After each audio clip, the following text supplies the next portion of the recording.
On today's show, we're looking at Wyatt Langford, what a year two breakout would look like for him, and why he's the most important hitter on the 2025 Texas Rangers. Talk about all that and more on this episode of Locked On Rangers. Let's get into it.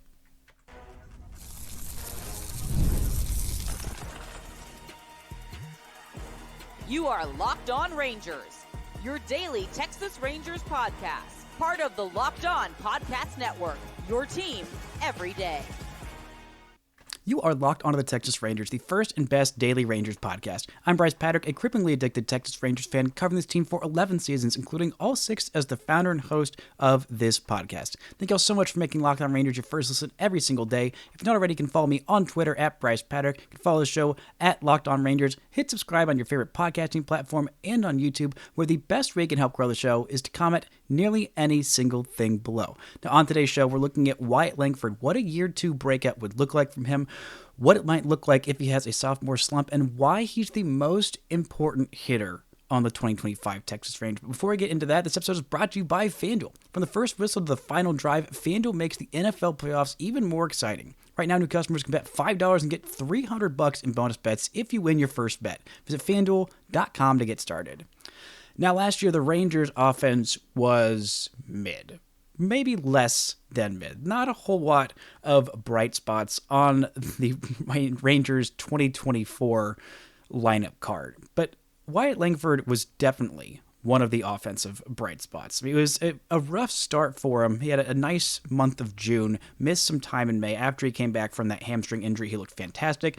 And then had a rough 2-month stretch in July and the first few weeks of August. And then with about 5-6 weeks left in the season, from the point that he said, I'm not happy with this rookie season. I have not done well. I need to be much, much better. He was immediately much, much better, only finishing 7th in the Rookie of the Year voting, despite a 3.9 Baseball Reference worst season. Just an overall really solid campaign. I mean, not the best year, not the worst year. It was a lot of things he could have improved on and probably will improve on. 16 home runs for him, 11% better than league average in terms of his OPS plus. He had 25 doubles. He had 19 stolen bases. A 740 OPS. That's a solid season. Honestly, solid. Not great. Not world-beating. Not immediate all-star, one of the best hitters in baseball, like we thought heading into the season, after one of the most impressive spring trainings I've ever seen, honestly, any player have. It was just not quite there for Wyatt Langford.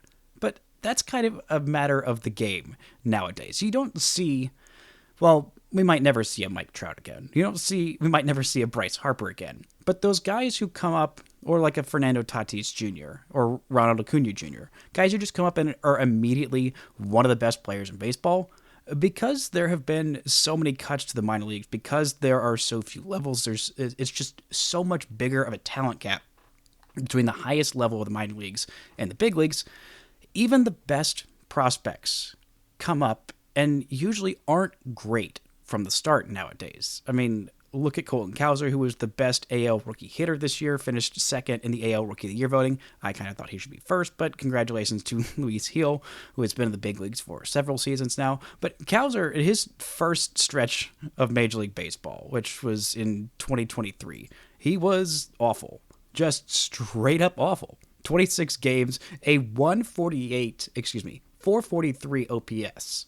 443. This year, 768 OPS. 24 home runs, just a really, really good season from him. A guy who was, like Langford, an advanced college bat, taken in the top 5 of the draft. Now, he went to a slightly smaller state school than Wyatt Langford did. Langford went to Florida, and Cowser went to Sam Houston State. He was picked 5th in the 2021 draft and blazed through the minors pretty quickly. Not quite the same level of physical tools as Wyatt Langford, but seeing that big old jump, that kind of illustrates my point of how big the talent gap is from AAA to the big leagues. I mean, heck, look at Jackson Holliday, who was pretty much the consensus #1 prospect in all of baseball last year, who he came up and he looked horrible. Just absolutely horribly overmatched for the Baltimore Orioles. Ended up coming back up later on in the season and holding his own. But still, that could kind of show you what it looks like the talent gap and how hard it is to come up and immediately be good. But what does a sophomore breakout even look like? I mean, just going back through and trying to look through some comps of, what guys Wyatt Langford's age were doing, guys with, that kind of, prospect pedigree, with that kind of, sometimes draft stock, sometimes not. Sometimes they just got to the minor leagues and, burst onto the scene as one of the best prospects in baseball. And Langford already had that kind of a ceiling, but had other teams known how good he'd be, how quickly, there's no way he would have fallen to the Rangers with that 4th pick in the draft. You look at guys like Mike Trout, and while Wyatt Langford's not Mike Trout, when Mike Trout was heading into his age 23 season, like Wyatt Langford is, he already had 98 career home runs. With Bryce Harper, when he was heading into his age 23 season, he already had 97 career home runs. He already had a Rookie of the Year. He already had 3 All-Star appearances, a Silver Slugger, a Rookie of the Year, and an MVP at that age. He'd also had a 10 WAR season. Both of them had 10 WAR seasons. 9.7 and 10.5 for Bryce Harper and Mike Trout, respectively. But then you look at guys that I think are kind of closer. It's hard to find that comp of a guy like Wyatt Langford because he's such a unique kind of prospect. He was a guy who wasn't really looked at as one of those elite talents. He wasn't someone who was projected to be a first-round pick out of high school. He went to Florida and he struggled. He didn't play basically at all his freshman year. He was also a catcher / first baseman / I think a little bit of third as well. Then his sophomore year, he'd added on a bunch of muscle from his freshman year, and he started playing every day, and he was incredible, just incredibly talented. And then he goes his junior season, and he's even better. But there's still a lot of questions about his defense. So can he play the outfield? Can he, this young, talented, physically gifted player, learn left field even? And there were some doubts about that, with one prospect service rating him a future potential 30 on his glove on the 20 to 80 scale, which he's already significantly better than that. But he's a guy who I think is closer to a lot of these high school prospects. He also spent 200 plate appearances in the minor leagues before getting up to the majors. So I think the guys that I mainly looked at to see what kind of comparisons you can make, not Mike Trout, not Bryce Harper. Those guys are one of one. They're basically their own thing. But I try to find guys that were semi-comparable. And I think Bobby Witt Jr. is a very, very good comparison. Another guy who is incredibly physically gifted. A guy who did not spend that much time in the minor leagues, even though he was drafted 2nd overall in the 2019 draft, made his big league debut in 2022.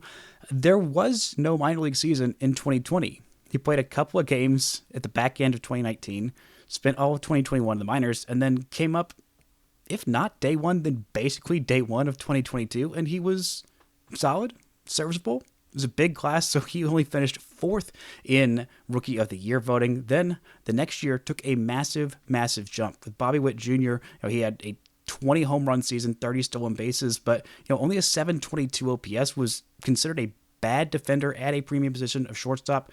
Thought eventually he would be able to figure it out. With Langford, will he be playing every day in center field? I don't know. I know he can. I don't know that he will, or that he will necessarily need to. Hopefully Evan Carter is just healthy, and he's manning that center field spot, considered to have a potential plus or maybe even double plus glove out there in center field. But Langford, he's only going to be asked to probably play the corners for the most part, maybe man center field against left-handed starters. But with Witt, the switch flipped pretty quickly.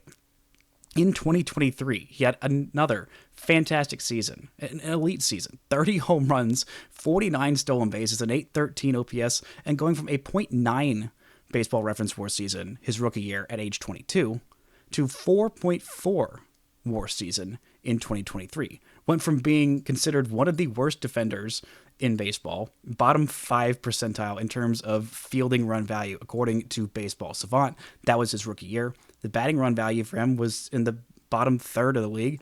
Then his sophomore season jumps up to the top 6 percentile of fielding value, from the bottom 5% to nearly the top 5% in 1 year. Also, his batting run value jumped up into the 68th percentile, so basically jumping up almost 50%. Excuse me. Yeah, 27, 40%. There we go. Yeah, 41%. Shout out to Dirk Nowitzki, the great 41. But that was a massive, massive jump from Bobby Witt Jr. from year 1 to year 2, about the same kind of age range. Then in year 2 to year 3, well, that would be really awesome if Wyatt Langford did what Bobby Witt Jr., jumping from year 2 to year 3, when he had a 4.4 WAR season at age 23, his second year in the big leagues, to his age 23 to age 24 season this past year, where he finished second in MVP voting, a 9.5 WAR season, 32 home runs, 30 stolen bases, 211 hits, a 332 batting average that led all of Major League Baseball, a Gold Glove, a Silver Slugger, an All-Star, and many of the last 5-10 years would have been an MVP if not for freaking Aaron Judge doing his thing. But that doesn't take away from how big a leap it was for him in year 3 of his career. But that leap in year 2, that's something Wyatt Langford is looking to do. What would a sophomore slump look like, though, from Wyatt Langford? And what is the best case scenario for Wyatt Langford in year 2? And why is he the most important hitter on this Rangers team this year? Talk about all that and more right after this. This show is brought to you by SelectQuote. In sports, having a winning strategy is everything. It's how the best teams make it to the Super Bowl, the World Series, and the Olympics. The same goes for life. Having a strategy like life insurance from SelectQuote can protect your financial legacy and keep your family's future secure. SelectQuote makes it easy to find the perfect life insurance policy. As one of America's leading insurance brokers with nearly 40 years of experience, they've helped over 2 million customers find $700 billion in coverage since 1985. What sets SelectQuote apart is their personal touch. Unlike brokers that offer one-size-fits-all policies, their licensed agents tailor coverage to fit your unique needs. If you're in good health, you might even qualify for same-day coverage up to $5 million, no medical exam required. And it's more affordable than you'd think. You can get up to $1 million in coverage for as little as $20 a month. Get the right life insurance for you for less at selectquote.com/lockedon. Go to selectquote.com/lockedon today to get started. That's selectquote.com/lockedon. SelectQuote. They shop, you save. Shout out to the Everydayers for making Locked On Rangers your first listen every single day. We'll be back on Monday talking who knows about what. Something related to Texas Rangers baseball. I can guarantee that. Now, let's get into why Wyatt Langford is the most important hitter on the 2025 Rangers. I didn't say player because I feel like Jacob deGrom is the biggest question mark, the most important. If he's at his best and he's at his peak and looks like, again, the best pitcher on earth, makes 30 starts, wins the first Cy Young in Rangers history, I think that's just a little bit more important than Langford or even Seager or Semien, because the bottom end of the scale for deGrom is, not pitching at all. But for Langford, in terms of the hitters, I don't think there's any hitter with a higher range of potential outcomes for their 2025 season. Yes, Corey Seager, could have another very injury-plagued season. Maybe Marcus Semien could, fall off. That value defensively prevents Semien from having, that bad of a season. Last year offensively was just not a good season for Marcus, and he still had a 4-win season. That's still a really, really good, really valuable player. But for Langford, there's the possibility of a sophomore slump. We'll look into some comparisons to recent players, young budding superstars that kind of fell off after year 1. But he could also have a sophomore surge. The ceiling on Langford for 2025 is incredibly high. The floor, I don't think, is that low because of the defensive value that he established. He's not going to just suddenly stop being one of the fastest players in baseball, barring, I don't know what. Maybe he loses a leg. Even then, I feel like with he could be one of the top, in the top half of sprint speed with a peg leg instead of one of his legs. He's just that fast. But for Langford, I think the ceiling is maybe as high as a 7-win season. The floor, maybe a 3 or 4 win season, because he had basically a 4-win season this year despite missing 28 games and having a rough first half and middle chunk. Basically 4 out of the 6 months of his rookie year were either he was not performing super well or he was hurt for almost a month span. The other 2, he was fantastic. So in terms of him competing this year, he has just such a big range of outcomes. For Evan Carter, the ceiling on what the best Evan Carter 2025 looks like, it's not really anywhere near. Maybe that seems a little harsh to say, but it's not quite what Langford can do, because Evan Carter is not going to have a 30 or 40 home run season in his career. I'm pretty sure. Maybe he proves me wrong, and that'd be awesome. They both have elite on-base skills. They both have the potential to, I think, be plus to maybe even double plus defensive center fielders. They both have, elite judge of the strike zone, elite speed, but the power potential for Langford and the ability to hit righties and lefties well, I think that's kind of what differentiates him from Evan Carter. Plus, I'm much more confident about Langford playing 150 to 160 games in 2025 than I am about Carter. Maybe they both do, and that'd be awesome. But for Langford, that ceiling to floor is just so massive. And we'll talk a little bit later in the third segment why Langford is the most important piece to the Rangers competing not just this year, but for the next 5 years as well.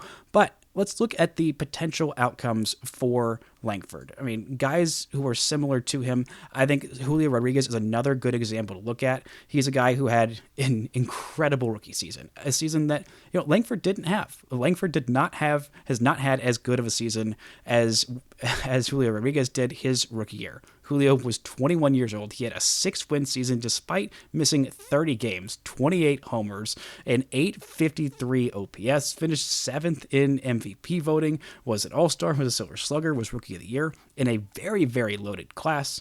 Then you might look at a 5-WAR season as a sophomore, not as a sophomore slump, but it really was. In 2023, Julio Rodriguez just completely fell off for the vast majority of that season. Now, he ended up it looked serviceable, those numbers in his sophomore year, but a lot, if not the vast majority, if not almost all of that value, came from one of the more incredible Augusts we've seen from a player. I mean, he hit 429 for a month. He had 7 home runs that month and 1198 OPS in the month of August. But he only had one other month that season where he had an OPS north of 800. For the season, he had an OPS of 818, but a lot of that, again, was carried by that one really, really good month. And then this year, he wasn't even an all-star at age 23. He had a 4.3 WAR season, just a little bit better than Langford, only 20 home runs, 734 OPS. I mean,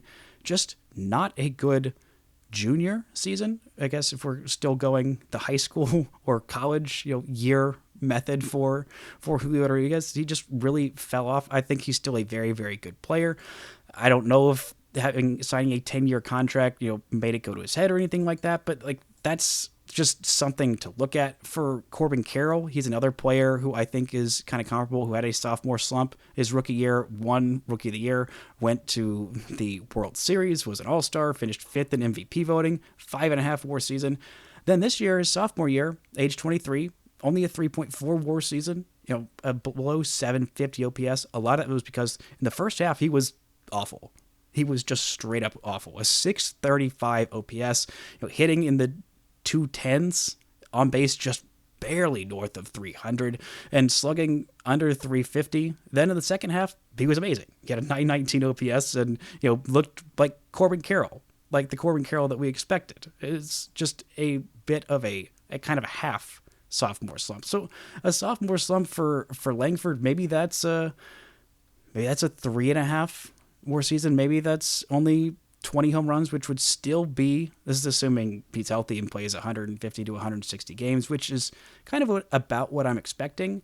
But it may sound like saying a 3.5 or a 4 WAR season is falling off. That would be below what his 162 game average was. A 3.9 WAR in 134 games averages to 4.7 if he played all 162 this year and kept up exactly that pace. That would have nearly been a 2020 season, 19 home runs, 23 stolen bases. Again, his 162 game pace.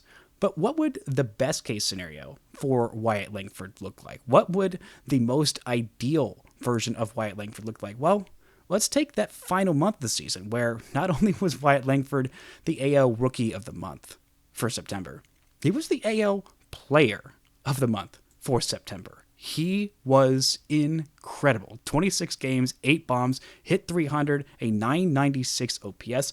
If you take that month, you stretch that out over a 162 game pace, that's 46 home runs, 41 stolen bases, 116 RBIs, 41 doubles, a 9.3% walk rate, a 21% strikeout rate. And in terms of WAR, I think it's somewhere, they don't have a WAR per month, which I really wish they did on Baseball Reference, but it's somewhere in the 7 to 9 win kind of range. Now, I don't know that he's going to do that for a full season, have an OPS 4 points shy of 1,000 for a full season. But he's done it for a month-long stretch. Why not for a full season? Maybe not this year, but maybe in years to come. That's entirely possible. Now, what do the Rangers actually need from Langford to compete in 2025 and beyond? And why is he the most important player to their championship window? We'll talk about why right after this. This show is brought to you by FanDuel. For the first whistle of the final drive, FanDuel makes the NFL playoffs even more exciting. Right now, new customers can bet $5 and get $300 in bonus bets if you win your first bet. That's $300 to keep the action going. Now, we're talking all about Wyatt Langford on this episode, and right now, when you look at the AL MVP betting favorites, it's not shocking that Bobby Witt Jr. is second. We talked about him and the great season he had at plus 420. The highest Ranger on this list for AL MVP in 2025 is Corey Seager. He's at 5th place, the 5th highest odds at plus 1,200. But then you have Wyatt Langford in there, tied with several players at plus 5,500, the 16th best odds to win AL MVP, tied with Adley Rutschman, catcher from the Orioles, tied with Cal Raleigh, the Mariners catcher, tied with Lawrence Butler of the A's, Royce Lewis of the Twins, Yandy Diaz of now the Astros. Yandy Diaz is still on the Rays. Isaac Paredes is on the Astros. Cody Bellinger is also in the AL now, and he's also tied with Marcus Semien at plus 5,500. So go check out all those odds on FanDuel.com to join today, and you'll get started with $300 in bonus bets. That's FanDuel.com. Make the playoff season unforgettable with FanDuel, an official sportsbook partner of the NFL. Now, what would a realistic 2025 expectation for Wyatt Langford be? Because I'll be honest, I set the bar a little high on expectations for Langford his rookie year. I was just so mesmerized by a prospect of that caliber that the Rangers they haven't had in forever. And after that incredible spring training, I forgot the number one rule of spring training. Don't ever get sucked in by spring training stats. I don't care how good they are. I don't care how bad they are. They do not matter. They matter a little bit, but they really don't matter all that much. Now, last year was a solid season, but let's look at some projections for Wyatt Langford. According to FanGraph, the Steamer is projecting Wyatt Langford for only 144 games next year, 21 home runs, 18 stolen bases, which would be one fewer than this year, having him hitting at 264 with an on-base of 341, slugging 446. That's an OPS just south of 800. A 3.5 WAR season, 3.4 if you want to be particular.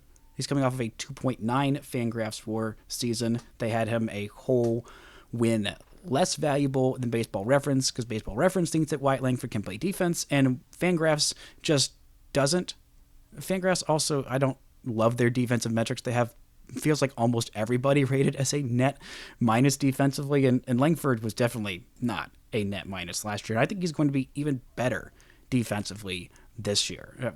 Baseball Reference, don't even look at Baseball Reference projections for what Wyatt Langford is going to do. They have him at a 753 OPS and only 479 plate appearances.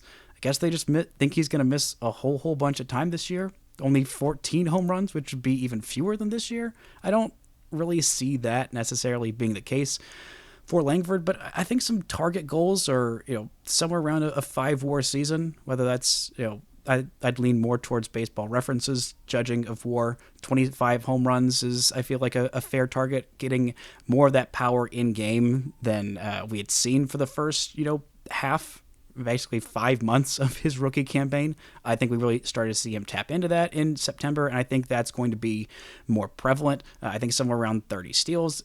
An OPS north of 800, that would be, I think, a good season. More steps forward defensively, maybe playing a little bit more center field, maybe playing a little bit better center field defense than we saw him playing this year. Maybe being a little bit more aggressive on the base pass. 'Cause I think he can be. We've seen him do that. I mean, the first road series of the year, that infamous series in Tampa, where that pitcher who will not be named did that one thing to my son Josh Young that completely altered the season. But the most electric play in that series was by Wyatt Langford trying to score from first on a ground out to the shortstop. And he almost freaking did. He has special speed, and I want to see him be a little bit more aggressive on the base pass in 2025 and beyond. Because if you've got that special speed, go push the envelope. That makes plays happen. That makes defenses make mistakes. It makes pitchers think about you when you're on the bases, and so they're pitching less carefully to hitters, that are behind you in the order. It is a very, very good thing, and Wyatt Langford is very fast, and I think he will make the most of that speed. But why is Wyatt Langford so important to this championship window? Well, Wyatt Langford is the most valuable player in baseball. Well, maybe not the most valuable. He's not MVP. He's not going to have a 10-more season. But in terms of roster construction, in terms of how you're building out your team, the things that you try and do to build a championship contender, not just for 1 year, but for many, many years, but especially in the 1 year, and I guess the 3-year window of Langford's first 3 years, he is incredibly valuable in that he is a pre-arbitration player paying him around the league minimum, if not actually at the league minimum. And he is giving you star-level production. Now, the Rangers in their rebuild, when they headed into that 2021 offseason, that winter, before they signed Semien and Seager, they did a big old evaluation, well, probably a lot before that winter, but they did a big evaluation of their team, what they had in stock, what they needed to have a championship team. And one of the things you need is superstars. Absolute superstars, 5, 6, 7 plus win players. And the Rangers didn't have any of those on their team. They didn't have any potential of those in their farm system. So there's really 2 ways you get superstars. 3, really. You could swindle someone in a trade for them. You could pay them a whole bunch of money in free agency, which the Rangers did that to get Semien and Seager to kind of kickstart that window and pry it wide open from being slammed shut for a long time. Or you could suck, you could draft really high, and you could draft them in the early picks of the MLB draft. Or maybe you kind of luck into them and you get one in the second round, like a Gunnar Henderson, or you get them in the later half of the first round, like a Corey Seager. Those don't happen very often. For the most part, it's either you sign them out of Latin America, you draft them early on, or you pay them a whole bunch of money in free agency.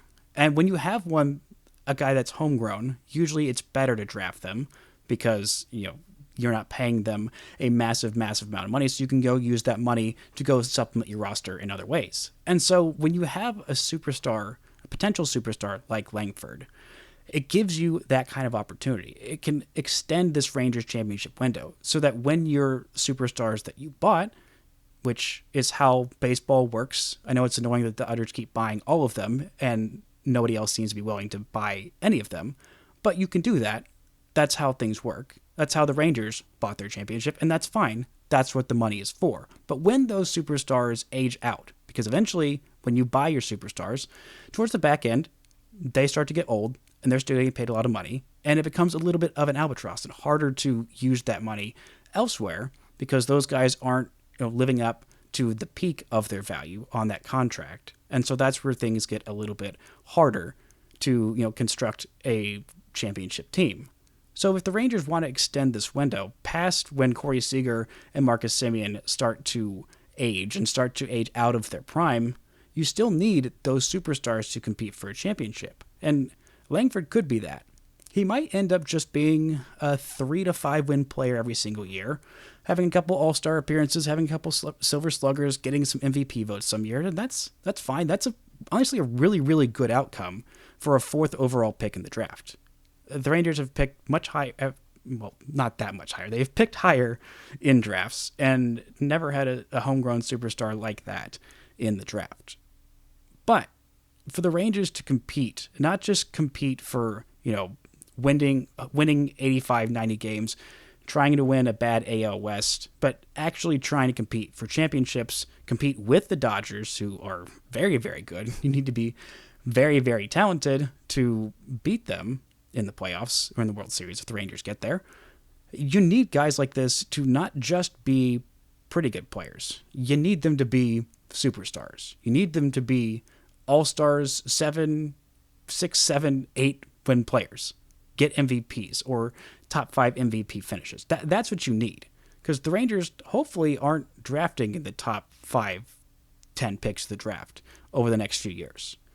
That's the hope. Because if you're winning, you're not drafting there. And so you need to make the most out of those top picks. So getting the most out of the Kumar Rockers, out of Jack Leiter, out of Wyatt Langford, you can't afford to miss on those picks. And, Langford along with Evan Carter. Carter, I think, has a bigger long-term range of outcomes of like what he could be. He could be, perennial 5, 6 win player. Could end up being a guy who gets MVP votes. Is a guy who plays 150 games a year, gets 20, 25 home runs, 15 to 25 home runs, let's be real, and 40 stolen bases, plays a really good center field, gets on base at above a league average clip, and, mashes against righties, and maybe is okay against lefties. But Langford, the ceiling there of whatever you want in a baseball player, Wyatt Langford can do it. He has the potential to do it. Do you want a guy who is incredibly fast? He can do that. Do you want a guy who hits the absolute crap out of the baseball, could potentially hit 30, 40 home runs a year? Langford could do that. Do you want a guy who makes good swing decisions, who knows the strike zone, walks at a good rate, makes pitchers throw them the pitch that he's looking for, and then punish it? Langford can do that. You want a guy who could maybe hit 300 one day? Langford can do that. Do you want someone who could potentially play really darn good defense at a premium position? Wyatt Langford can do that. And he's also still so freaking young. He's heading into his age 23 season. He spent all of 5 minutes in the minors. He only really had 2 college seasons. So the fact that he's been getting this much better this quickly is why I'm so incredibly high on Langford. It's why the Rangers are so high on Langford. It's why a lot of smart people around the game, if they were taking one player to have for, the next 5 seasons, it's not inconceivable. It's almost inconceivable to not pick Wyatt Langford with how good he has been and how much better he has been getting. The rate of improvement is absolutely staggering. The potential is nearly limitless. And for the Rangers to compete, not just this year, because I think this year they need probably a 5-win season from him. They need probably 20, 25 home runs from him. They need him to be healthy and, take that next step, and can't really afford a sophomore slump unless, everybody else works out exactly as they're hoping to. But for the Rangers to take that next step and to keep this championship window open, and for the Rangers to try and have their own dynasty while the Dodgers are trying to have theirs, they really need greatness from Wyatt Langford, and I think he can give it to him. That's going to do it for this week's shows. Thank y'all so much for listening and subscribing, and until next time, don't forget to enjoy baseball.